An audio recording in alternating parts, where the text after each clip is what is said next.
Ciencia y magia en sincronía, cada flor una voz apagada, que del futuro cuenta la jornada.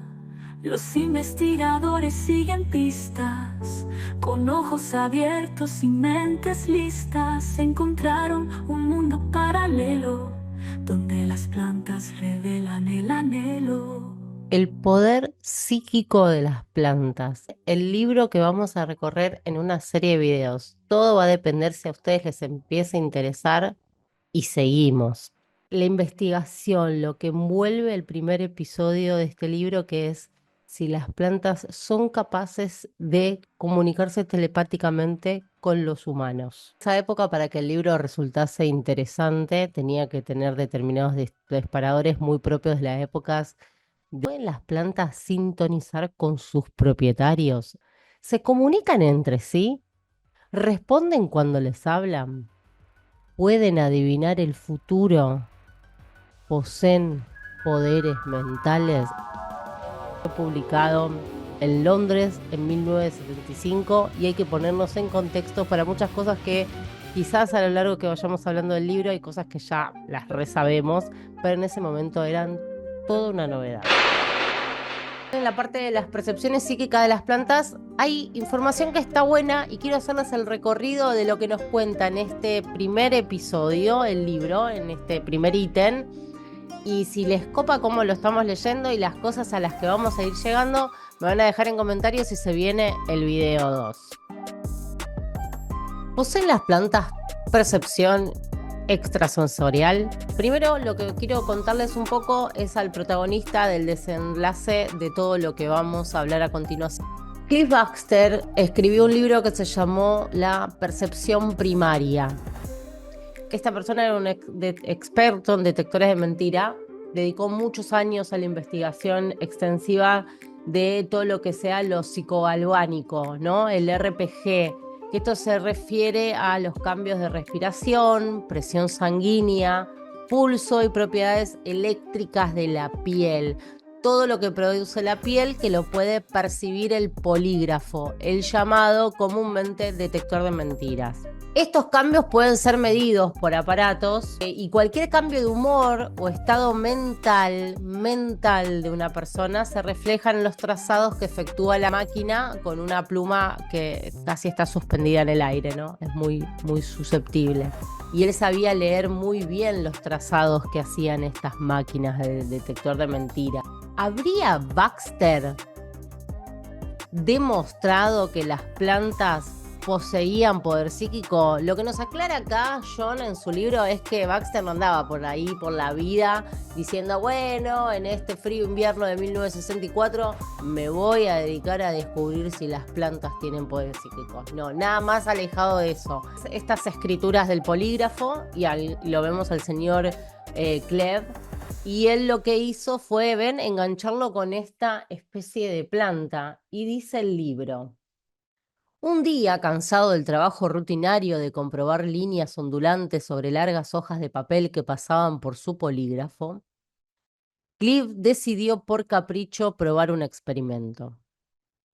Cliff Baxter se dispuso a ver si era posible medir la velocidad con que el agua subía desde las raíces de una planta hasta las hojas, y para hacerlo conectó la planta al polígrafo. ¿Pero con qué se tropezó acá nuestro querido amigo? Baxter suponía que a medida que el agua fuera subiendo por la planta y las hojas fueran saturándose, él detectaría en ellas una disminución de la resistencia eléctrica. Vendría representada por una inclinación hacia arriba del trazado del polígrafo. Este trazado lo realiza una pluma que se desliza hacia adelante y hacia atrás a lo largo de una banda de papel que corresponde a los potenciales eléctricos registrados, por resultado de cambios ávidos en el estado de ánimo del sujeto. En este caso, el sujeto es una planta. Habitualmente Baxter conectaba los electrodos a los dedos de los sujetos, pero esta vez lo colocó en ambos lados de una hoja grande y carnosa, lo que nosotros acá en Argentina llamamos el famoso palo de Brasil o palo de agua, ¿no? ¿Lo ubican? Unió firmemente los electrodos a la hoja, Tras ajustar su posición, empezó a obtener una lectura de resistencias que pareció como un trazado en el papel del polígrafo. Durante casi 56 minutos, Baxter registró la respuesta de la planta. Esto no habría tenido importancia si el investigador no hubiese visto que el trazado del polígrafo se inclinaba hacia abajo desde el comienzo del experimento, lo cual era exactamente lo contrario de lo que él esperaba. Además, solo un minuto después de haber empezado el original experimento, descubrió algo fascinante. El trazado que obtenía en el polígrafo duplicaba virtualmente la respuesta observada en los seres humanos al experimentar un leve estímulo agradable, lo que Baxter se disponía a registrar. La velocidad de ascensión del agua de la planta perdió interés comparado con lo que ahora estaba observando. ¿Era la planta capaz de sentir emoción? ¿Reaccionaba con muestras de satisfacción y placer ante el hecho de recibir agua? ¿Qué estaba sucediendo? El trazado era tan parecido al obtenido en las respuestas humanas que intrigó al curioso científico. Su atención se concentró en la exploración de la posibilidad de que existiera una similitud entre determinados aspectos del trazado y segmentos verificados de trazado específicamente indicativos de una reacción emocional de los seres humanos. Este paso puede parecer inusitado, pero era natural, en un hombre que ha trabajado durante años en el campo de la detección de mentiras. El científico sabía que cualquier amenaza al bienestar de una persona puede provocar una aguda reacción emocional. El miedo y la ansiedad causan una respuesta inmediata en los sujetos conectados al polígrafo. Baxter decidió lastimar a la planta remojando una de sus hojas en una taza de café caliente. Esperaba que la planta mostraría una reacción inmediata ante la amenaza, pero cuando hundió una de sus hojas en el líquido hirviente, no sucedió nada. Baxter esperó durante 9 minutos que la planta reaccionara de algún modo, pero no fue así. El intento inicial de conseguir de ella una respuesta parecida a lo que había esperado de un hombre fracasó completamente. Sin embargo, lo que el científico observó en aquella singular curva emocional era demasiado intrigante para pasarlo por alto. Reflexionó un momento antes de decidir amenazar a la hoja que estaba conectada con el polígrafo. La única amenaza, se le ocurriera, era quemarla. En el momento que se disponía a coger unas cerillas, con la idea de quemar la planta firmemente anclada en su mente, vio que el trazado del polígrafo daba un violento salto hacia arriba. ¿Acaso la hoja o la planta reaccionaron ante su idea de quemarla? Quizás esta vez la amenaza sí fue efectiva. Lo que el científico presenció parecía aún más increíble que la primera observación. No se había movido lo suficiente como para afectar el proceso de lectura del polígrafo ni había tocado la planta. ¿Por qué ésta había reaccionado? Acto seguido, el investigador llevó a cabo su propósito. Quemó la hoja. El trazado del polígrafo mostró signos de ansiedad, pero no el salto sorprendente registrado después de la amenaza mental inicial. Baxter quedó convencido de que si repetía este experimento varias veces obtendría la misma reacción. Podría muy bien haber descubierto un tipo de percepción de las plantas al que solo cabría calificarlo de psíquico. Estaba finalmente dentro de las posibilidades de un científico el demostrar que las plantas poseen una elevada sensibilidad y la capacidad de pensar o reaccionar ante el pensamiento mediante la percepción extrasensorial. ¿Esta capacidad podría ser explicada o quedaba fuera del dominio de lo que la mayoría de los científicos denomina fuerzas naturales? Cuando experimentó con hojas y parte de las hojas no más grandes que la superficie de un electrodo, Baxter descubrió que aquellas reaccionaban a los estímulos externos de la misma forma que lo harían las plantas enteras. Esto sugería que la percepción de los vegetales podía darse celularmente. La reacción que el científico registró en su oficina aquella mañana de invierno es conocida hoy en día como el efecto Baxter. Después de trabajar con hojas, empezó a experimentar con otros tejidos vivos, como el de las frutas, hortalizas y materiales procedentes del cuerpo humano, operando con el polígrafo. El científico descubrió que todos tipos de tejidos vivos parecen tener la misma capacidad de respuesta ante estímulos externos. Esto no hizo más que reforzar su observación inicial. La percepción parecía efectuarse desde las células. Yo lo que presiento hoy como una mujer que vive en el año 2024, o sea, estamos hablando de 50 años después de que este libro haya sido editado, es mucho tiempo, 50 años en lo que es tecnología y en lo que es avance en la ciencia medicinal y en este tipo de cosas. La verdad que me cuesta entender por qué quisieron unir el estado alfa con la percepción primaria. Pero esto es una opinión mía. El tema de los estados alfa estaba en auge en los 70 porque le daba como un justificativo académico y científico a toda la movida hippie, a toda la movida espiritual de entrar en estos estados alfa. Pero esto que vemos acá es un audímetro que en realidad se usa para hacer testeos como estamos de la audición. Esta persona, Mort Gale, vio la posibilidad de que las plantas respondieran a las amenazas mentales, ¿no? No físicas, no estar lastimando a la planta, sino pensar lastimar la planta, mediante cambios en su voltaje detectables por audímetros de ondas alfa. Los audímetros de ondas alfa estaban adaptados para sentir este tipo de vibración mental. Ustedes acá pueden ver estado de alerta, concentración y consciente, como estamos gran parte del día. El estado alfa, que es física y mentalmente relajado pero despierto, es el mejor estado para estar, ¿no? Es el que podemos pensar claramente, el que no estamos afectados con nuestras emociones, que estamos física y mentalmente realmente relajados y el cuerpo está despierto. El estado delta es cuando estamos dormidos pero no estamos soñando. Es muy común en bebés y niños. Vamos a hablar del alfa, que es lo que nos compete con esta parte del libro de John. De los 5 a los 8 años es cuando empezamos a crear esa mente analítica. Tienen un pie en cada mundo, ¿no? Los chicos, un pie en cada mundo. Entienden mundo imaginativo. Los adultos podemos bajar nuestra frecuencia hasta las ondas alfa cuando nos relajamos. Por ejemplo, al cerrar los ojos. ¿Sabías que el 80% del estímulo sensorial que recibimos viene por la vista? Al cerrar los ojos estamos reduciendo la información que llega al sistema nervioso y por lo tanto la frecuencia de vibraciones de las células baja. Entramos en un ligero estado de meditación, ya que no estamos tan centrados en el mundo exterior, sino que entramos en el subconsciente en el mundo interior, con solo cerrar los ojos.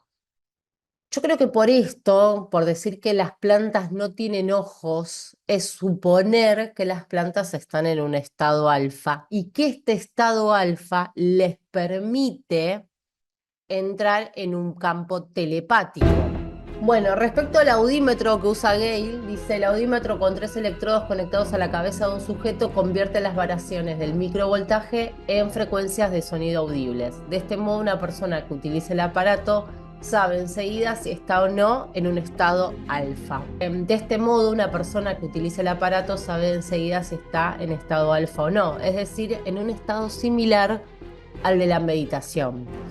Acordándose de las sensaciones experimentadas al alcanzar el estado alfa, puede penetrar en este marco mental con progresiva facilidad. Marco mental sería la telepatía. Gale puso los electrodos en la parte fundamental del audímetro de ondas alfa, puso los electrodos sobre una gruesa hoja de filodendro en su cuarto de estar. Filodendros son estas hojas grandotas tropicales, ¿no? Como conocían las investigaciones de Baxter, él y su esposa trataron de obtener una respuesta a la planta dirigiendo amenazas mentalmente. Pero no pasó nada. No pudo percibirse ningún tono en el audímetro. Entonces ellos empiezan a pensar de que realmente sus pensamientos no son genuinos. Puesto que los estados de meditación, de hipnosis y relajamiento fueron muy relacionados con la telepatía, una de las posibles explicaciones de la percepción extrasensorial sería: ¿la puede proporcionar el estudio intenso del estado alfa? ¿Poseen las plantas su propio ritmo alfa? Acá estamos descartando cosas. Esta investigación que intentó hacer Mort Gale para reforzar la telepatía de las plantas o su percepción primaria, no fue captado porque no hubo una relación directa entre el estado alfa y la telepatía en las plantas. Yo creo que la relación que hace el investigador con las plantas y el estado alfa es esto que les estoy comentando, ¿no? Cerrar los ojos, que no juegue la visión. Y como las plantas no ven, es pura sensación, él considera que están en un estado alfa. El libro sigue avanzando por los diferentes niveles haciéndose preguntas, pero siempre seguimos estando en el capítulo 1, en la parte perceptiva extrasensorial de las plantas. Todas estas investigaciones también llevó a preguntarse si las plantas pueden sintonizar con sus propietarios, con sus dueños. Y acá es el momento del libro donde aparece una observación con respecto al perro de un investigador y una planta que tenían enganchada al polígrafo. Procedo a leerles. Baxter descubrió que las plantas pueden sintonizar con sus propietarios, de tal modo que responden inmediatamente cuando determinadas personas entran en la habitación en que se hallan. Sucedió en una ocasión que al tratar de mostrar la fisiología botánica, Per Weiberger, cómo funcionaban sus experimentos, le fue imposible registrar en el polígrafo la reacción de sus plantas. Esto duró un tiempo hasta que la planta dio una débil respuesta. Como Baxter se hallaba confuso y embarazoso por el hecho de que la mujer no pudiera ver el trabajo que estaban realizando, le preguntó si ella también trabajaba con plantas. Al responderle la mujer que en efecto gran parte de su trabajo era con plantas y que incluía el tostarlas en un horno al final del experimento,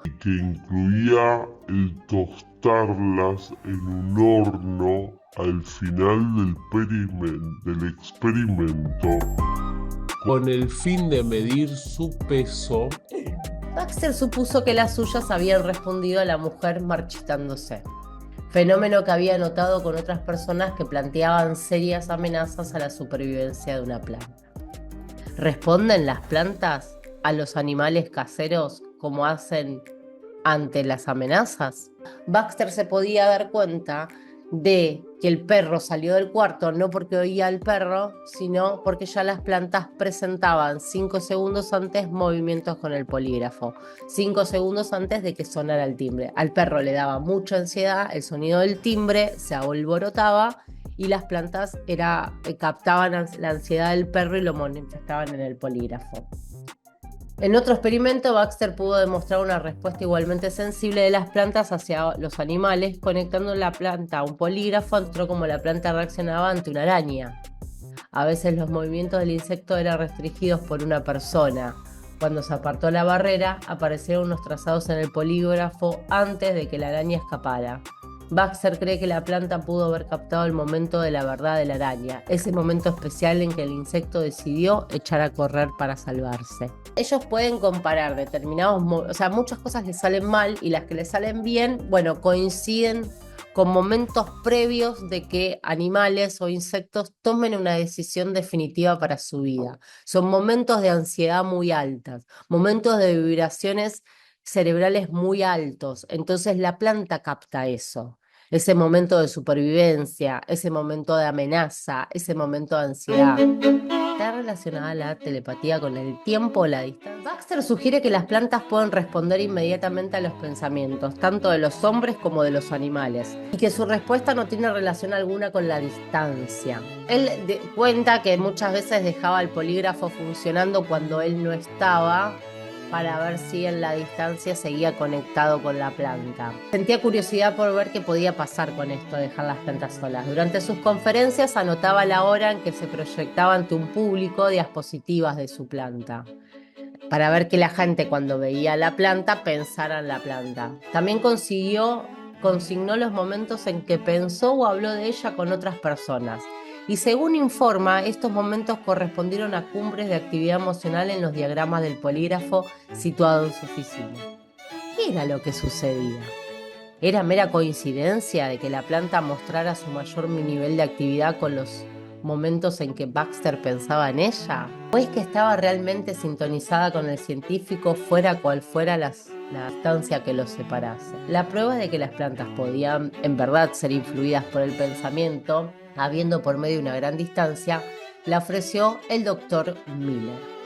El doctor Miller, en un intento de demostrar que la oración constituye una fuerza real, el científico pidió a Olga Worrall y al que más tarde fue su marido Ambrose que durante una de sus sesiones nocturnas de oración dirigieran sus plegarias y pensamientos a una planta de centeno. Estas sesiones tenían lugar a unos 1000 kilómetros del laboratorio de Miller.